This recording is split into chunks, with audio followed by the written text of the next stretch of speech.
Helicopter যারা দেখেননি, এটা শেষ হওয়ার পরে মামুনুল হক আবার আসতেছে, ওইটা আবার 10 মিনিট ধরে দেখবেন নাকি।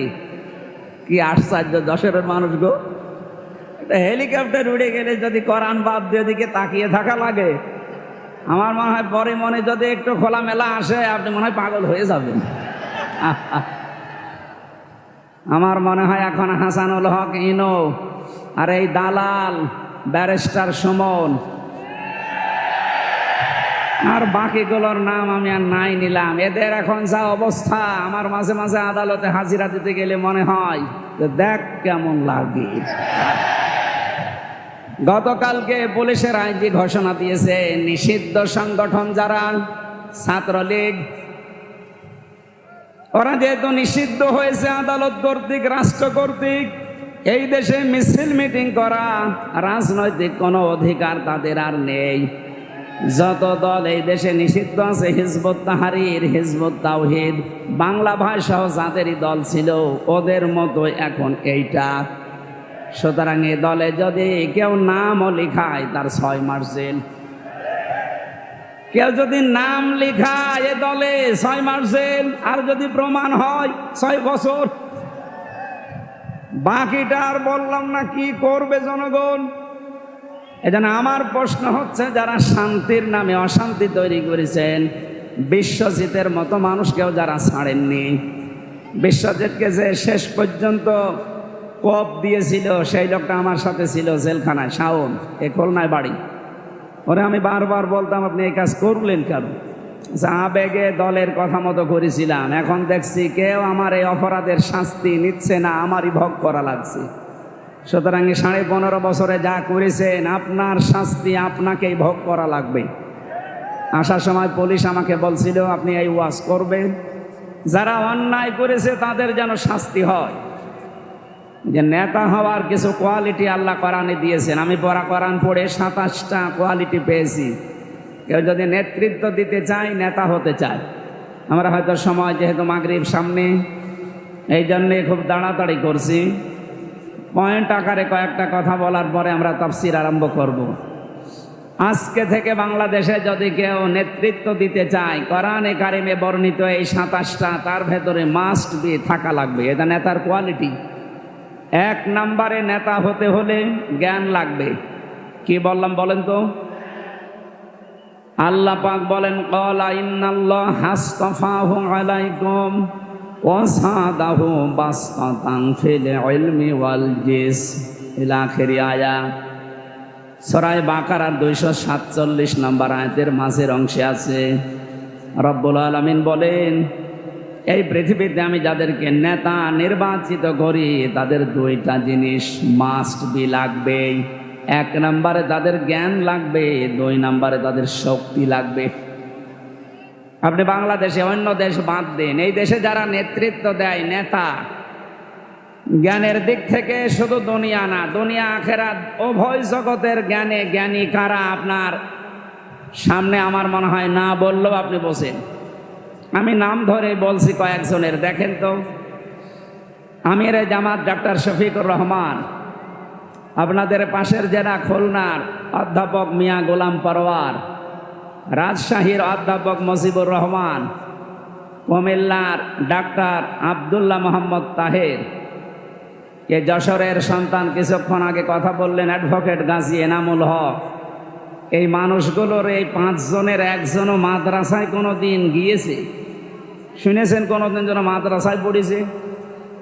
অথচ আপনি কোরআন হাদিস এবং আখেরাতের যে সম্পর্কগুলো আছে এবং কি দুনিয়ার যে বিষয়গুলো আছে, কোন বিষয় ওনারা যে বিষয়ে পারদর্শী লেখাপড়া করেছে আপনি নিয়ে যান। অন্তত সচরাচর আমরা যারা সিলেবাস ভুক্ত আলেম বা লেখাপড়া করে শেষ করি তাদেরকে ওনারা পড়াতে পারবেন ইনশাআল্লাহ। কারণ আমি নিজে ডাক্তার শফিকুর রহমানের সাথে, অধ্যাপক মিয়া গোলাম পরওয়ারের সাথে অনেক দিন ছিলাম জেলখানায়। এ মানুষগুলোর তবকা, এ মানুষগুলোর তাওয়াক্কুল আল্লাহর প্রতি এমনভাবে আল্লাহ তৈরি করে দিয়েছে তাদের চেষ্টার কারণে। আমরা তাদের ধারে কাছেও যেতে পারিনি, যতই আমার নামের আগে মাওলানা আলেম মুফতি লেখা থাক। এই জন্য নেতা যারা হবেন এই দেশে তাদের জ্ঞান অর্জন করা লাগবে, শুধু দুনিয়ার জ্ঞান না, দুনিয়া আখেরাত উভয় জগতের জ্ঞান। এই আয়াতটার সাথে আপনারা একমত আছেন কিনা দেখি? লিল্লাহে তাকবীর। আমি দেখলাম অনেকে হাত তোলেননি, ঠিক আছে, অসুবিধা নেই, জানি আপনি মনে হয় এখানেই কথা রেখে বাড়ি চলে যাবেন। আমি পয়েন্ট আকারে কথা বলি, শেষ করি। 2 নম্বরে, কেউ যদি নেতা হতে চায় তাহলে মহিলা হলে চলবে না, পুরুষ হওয়া লাগবে। এইটা আমি বানালাম, এটা বানিয়ে বললাম না। সূরা নেসার 34 নম্বর আয়াতের প্রথম অংশে আছে, আর রিজালু কাওয়ামুনা আলান নিসা। আল্লাহ তাআলা বলেন, পুরুষকে আমি নেতৃত্বের ভার দিয়েছি, মেয়েদের বানিয়েছি তাদের আজ্ঞাবহ, তাদের অধিকারে থাকবে তারা। পুরুষ হবে অভিভাবক, নেতা, নেতৃত্ব দেওয়ার গুণাবলী আল্লাহ পুরুষকে দিয়েছে। এই আয়াতের তাফসিরে একটা হাদিস এসেছে, ক্বালান নবিয়্যু সাল্লাল্লাহু আলাইহি ওয়াসাল্লাম লা ইউফলিহা কওমুন। নবীজি গ্যারান্টি দিয়ে জানাচ্ছেন ওই জাতি কখনো সফল হচ্ছে না, হবেও না, যে জাতির নেতৃত্বে কোনো মহিলা বসে আছে। আমার মনে হয় 53 বছরে আমরা সফল হতে পারি নাই, তার অন্যতম কারণ এই হাদিসটা। কথা বলে না কেন? যাই হয়ে গেছে পাস্ট, সামনে কোনো মহিলা এশিয়ারে আর বসবে না ইনশাআল্লাহ। যারা চট করে ঢুকে পড়ার আকাঙ্ক্ষা পেশ করছেন, আপনি থেমে যান, কারণ এই জাতি আর মানবে না। কিয়ামতের আগে দেশে মুসলমানদের মাথার উপরে যারা আসবে তারা পুরুষ হওয়া লাগবে, মহিলা আসতে পারবে না। কথা বলে না কেন? এটা মানতে পারবেন তো? এটা আমি কি বানিয়ে বললাম না কোরআনে আছে? 3 নম্বরে, নেতা হওয়ার কোয়ালিটি, বৈশিষ্ট্য, তাকে জালেম হওয়া যাবে না।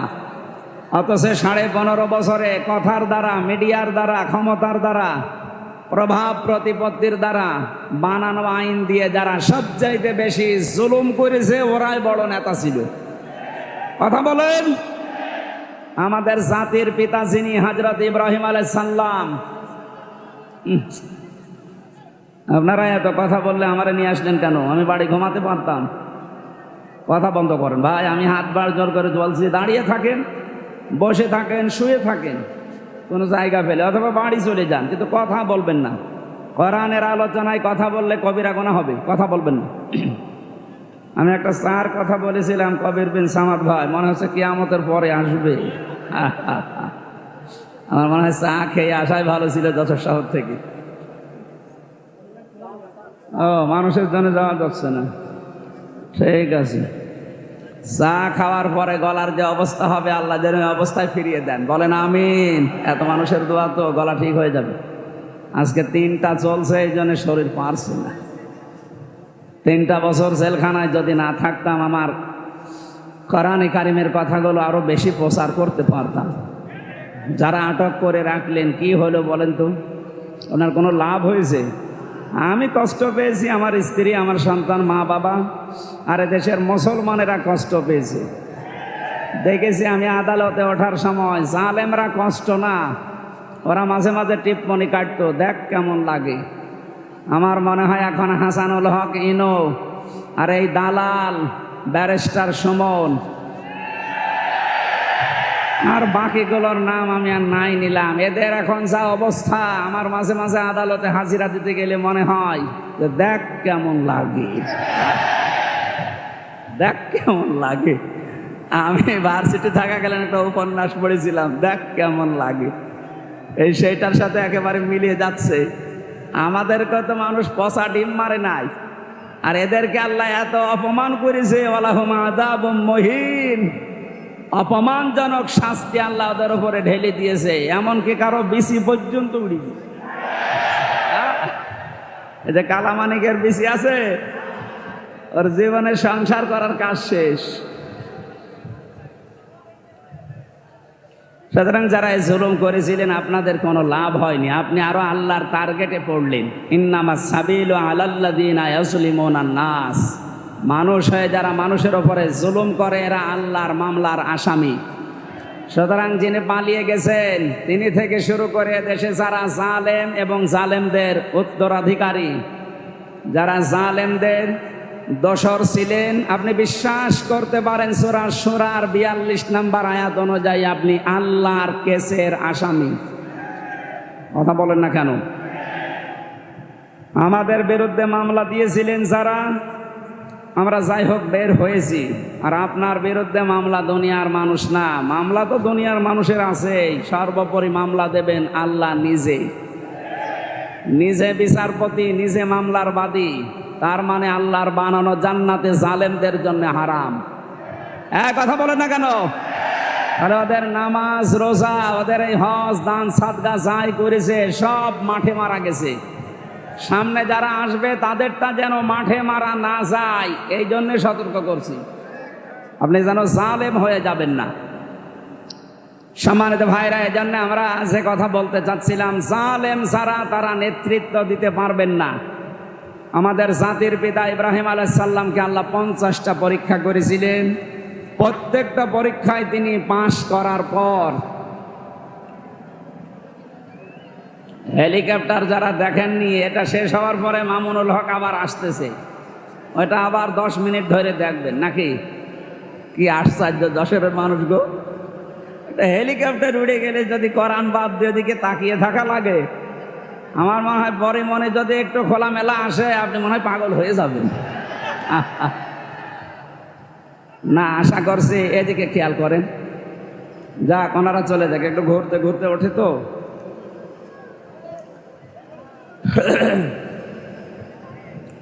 যারা জালেম তারা নেতৃত্বে আসতে পারবেন না। সুতরাং জুলুমবাদ যারা, এদের জন্য নেতা হওয়া হারাম, এদের পেছনে থাকাও হারাম। 4 নম্বরে নেতা হতে পারবে না তারা যে মানুষগুলো, এবার আমি দলিল দিচ্ছি। সূরা শুআরা 19 নম্বর পারার 12 নম্বর পৃষ্ঠার 5 নম্বর লাইনের 151-52 নম্বর আয়াত, ওয়ালা তুতিউ আমরাল মুসরিফিন আল্লাযীনা ইউফসিদুনা ফিল আরদি ওয়ালা ইউসলিহুন। আল্লাহ পাক বলেন তাদের অনুসরণ করা যাবে না। দুনিয়াতে যারা ইসরাফ করে, অপব্যয় করে, অপচয় করে, দুনিয়ায় যারা আল্লাহর তৈরি করা আইন বাদ দিয়ে মানুষের তৈরি করা আইন কায়েম করতে চায়, তাদেরকে ফাসাদ সৃষ্টিকারী বলা হয়। এই আয়াতের ভেতরে আল্লাযীনা ইউফসিদুনা ফিল আরদি, আমি যতগুলো তাফসীর দেখেছি, মুফাসসিরিন ইকরাম লিখেছেন এখানে ফাসাদ মানে মানুষের তৈরি করা আইন। যশোরবাসী হৃদয়ের কান দিয়ে শোনেন, আল্লাহ নিষেধ করেন অনুসরণ করতে তাদের যারা মানুষের তৈরি করা আইন প্রতিষ্ঠা করতে চায়। এখন আপনার বিবেকে যা বলে আপনি তাই করেন। 2 নম্বরে ওয়ালা ইউসলিহুন, দুনিয়ায় যারা সংশোধন চায় না, এ পৃথিবীতে যারা শান্তি স্থাপন করতে চায় না, শুধু মুখে বলি উড়িয়েছে 15.5 বছর যে আমরা শান্তি চাই, যত অশান্তির দাবানল তাদের মাধ্যমেই জ্বলেছিল। কথা বলেন ঠিক কিনা? এরা যে অশান্তির কারণ ছিল, রাষ্ট্র বাধ্য হয়ে না পেরে কয়েকদিন আগে নিষিদ্ধ করে দিয়েছে। গতকালকে পুলিশের আইজি ঘোষণা দিয়েছে, নিষিদ্ধ সংগঠন যারা ছাত্রলীগ, ওরা যেহেতু নিষিদ্ধ হয়েছে আদালত কর্তৃক, রাষ্ট্র কর্তৃক, এই দেশে মিছিল মিটিং করা রাজনৈতিক কোনো অধিকার তাদের আর নেই। যত দল এই দেশে নিষিদ্ধ আছে, হিজবুত তাহরীর, হিজবুত তাওহীদ, বাংলা ভাষাও যাদেরই দল ছিল, ওদের মতো এখন এইটা। সুতরাং এই দলে যদি কেউ নামও লিখায়, তার 6 মাস জেল। কেউ যদি নাম লিখায় এ দলে, 6 মাস জেল, আর যদি প্রমাণ হয় 6 বছর। বাকিটা আর বললাম না, কি করবে জনগণ? এজন্য আমার প্রশ্ন হচ্ছে, যারা শান্তির নামে অশান্তি তৈরি করেছেন, বিশ্বজিতের মতো মানুষকেও যারা ছাড়েননি, বিশ্বজিৎকে যে শেষ পর্যন্ত কোপ দিয়েছিল, সেই লোকটা আমার সাথে ছিল জেলখানায়, শাওন, এ খুলনায় বাড়ি। ওরে আমি বারবার বলতাম, আপনি এই কাজ করলেন কেন? আবেগে দলের কথা মতো করেছিলাম, এখন দেখছি কেউ আমার এই অপরাধের শাস্তি নিচ্ছে না, আমারই ভোগ করা লাগছে।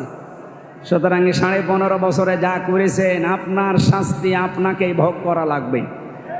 আসার সময় পুলিশ আমাকে বলছিল আপনি এই ওয়াজ করবেন, যারা অন্যায় করেছে তাদের যেন শাস্তি হয়, আর যারা নিরপেক্ষ ছিল, বাবা শাহজালাল সব হালাল বলে চুপ ছিল, এদের যেন কিছু না হয়। তার মানে ওনারাও একটা ঝামেলায় আছে। আমার মামলার আয়ু পর্যন্ত আমারে এখন স্যার বলে, বলে স্যার আমি যে আপনার কাছে ওই টাকা নিয়েছিলাম এটার জন্য আপনি বললেন না।